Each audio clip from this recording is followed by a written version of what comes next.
السلام عليكم، ازيكم عاملين ايه؟ يا رب دايما تكونوا بخير. جمهور الزمالك الجمهور العظيم، ازيكم عاملين ايه؟ يا رب دايما تكونوا بخير. في فيديو النهارده هنتكلم فيه عن كل ما يدور حول نادي الزمالك، وتعالوا بينا نشوف ترتيب نادي الزمالك بعد فوزه على نادي الاسماعيلي باتنين لا شيء، ببازوكا مدوية صاروخ ارض جو من اللاعب دونجا، لاعب خط وسط نادي الزمالك، ليقضي بها على آمال جمهور نادي الإسماعيلي. تعالوا بينا نكمل فيديو النهارده، وكمان في صفقات نادي الزمالك اللي قد تمت ولعبت المباراة، والصفقات اللي لسه جاية إن شاء الله بإذن الله تكون إضافة كبيرة لنادي الزمالك. نادي الزمالك الكبير، نادي الزمالك اللي بيعمل الأسماء اللي لا شيء لها في الكورة، الأسماء اللي بتيجي محدش يعرف عنها حاجة، وبعد الزمالك ما بيعملها بتركب، بتعمل ترندات على جمهور نادي الزمالك اللي عمله، وبتعمل ترندات على التيشيرت الابيض ابو خطين حمر اللي صنعه، اللي عمل له اسم وقيمه مع الناس وشهره، اللي ما كانش حد يعرفه بقى بينفخ بلالين في الهواء.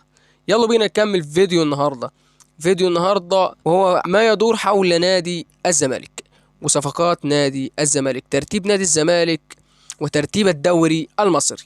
بيراميدز في المقدمة ب27 نقطة، نادي الأهلي تاني الدوري ب26، الزمالك ب23 تالت الدوري، المصري الرابع ب22، سيراميكا كليوباترا 19 نقطة في المركز الخامس، المركز السادس من نصيب حرس الحدود 18 نقطة، فاركو 18 نقطة، المركز السابع بتروجيت 17 نقطة، زد 17 نقطة، البنك الأهلي 17 نقطة، وطلائع الجيش 16 نقطة، سموحة 14 نقطة، والاتحاد السكندري 14 نقطة، والإسماعيلي 14 في الدوري 12 نقطة، غزل المحلة 11 نقطة في الأونة الأخيرة، المركز ال16 من نصيب إنبي، والمركز ال17 من نصيب الجونة، والمركز ال18 من نصيب فيوتشر. كل فريق منهم في حوزته 7 نقاط.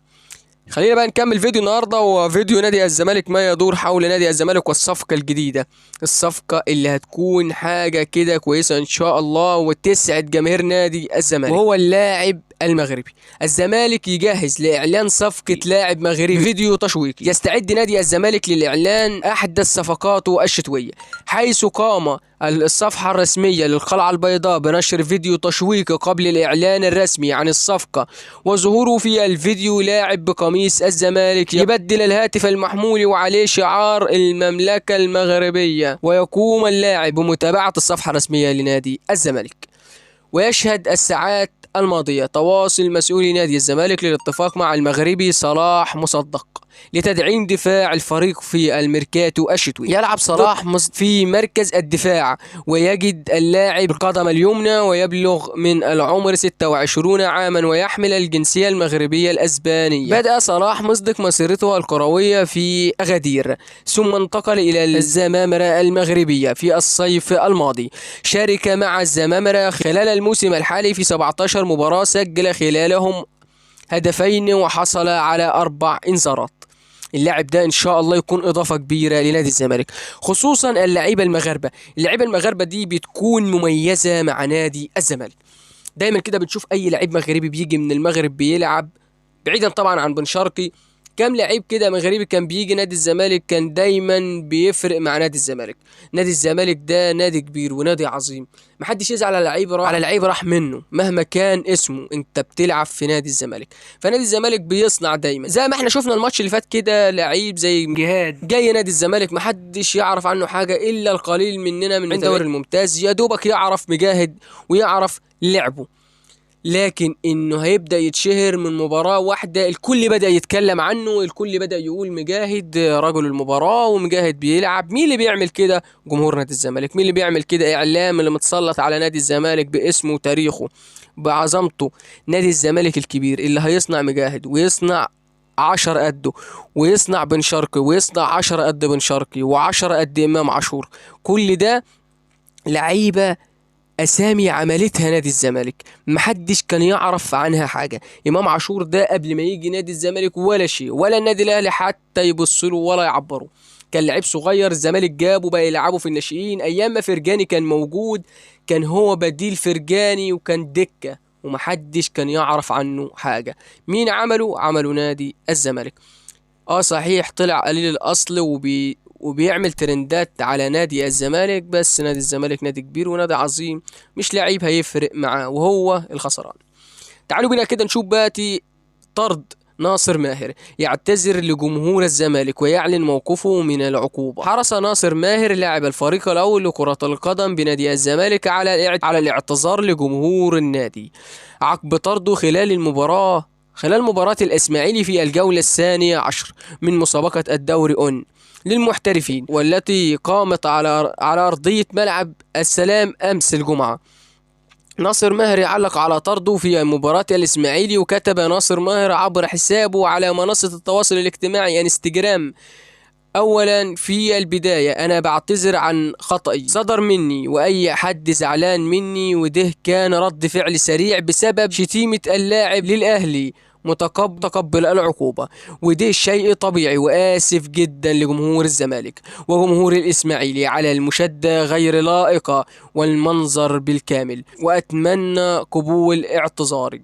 ده كان عبر حسابه الرسمي. وتلقى ناصر ماهر خلال المباراة بطاقة حمراء على اللاعب خلال مباراة الإسماعيلي، واعتدى على اللاعب محمد نصر لاعب الدرويش خلال اللقاء الذي أقام على ملعب السلام.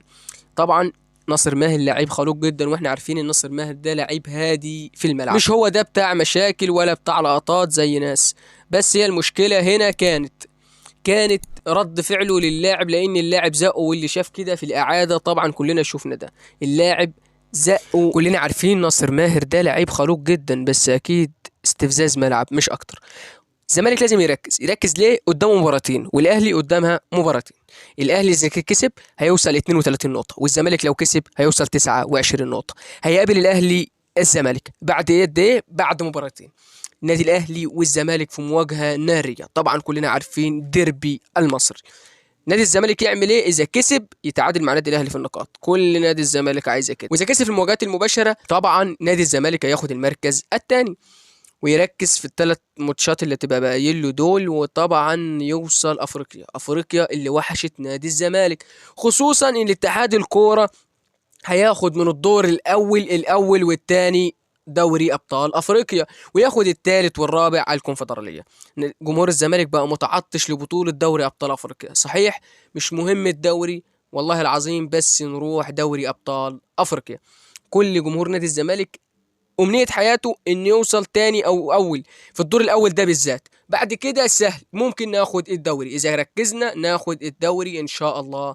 يا جمهور نادي الزمالك يركز في الماتشين الجايين، يركز قدامه بس، يلعب ماتش نادي الأهلي، ما يهموش صفقات، ما يهموش حاجة. نادي الزمالك كسب أفريقيا من النادي الأهلي سوبر الافريقي بلعيبته دي، ولعيبته دي قادره تعمل كل حاجه. كان معاهم امام عاشور وكسبناهم، فسهل جدا. بن شرقي مش كريستيانو رونالدو، ومش هيهم نادي الزمالك. بن شرقي اللي كان بيلعب مع نادي الزمالك ايام ما كان لسه صغير، مش هيكون بن شرقي بتاع اليومين دول بعد ما كبر وسنه كبر. ومش عايزين نقول كده عشان نقولوا ده الصفقه جات وانتوا كنتوا عايزينها وبين قلبي، مفيش الكلام ده. نادي الزمالك كبير وما بيقفش على حد. اي لعيب هيسيب نادي الزمالك هو اللي خسر نادي الزمالك. يا جماعة عايزين نركز شوية في لعبتنا كويسة جدا. لعبتنا لو ركزت في الملعب هتقدر تاخد بطولات عظيمة جدا مع نادي الزمالك.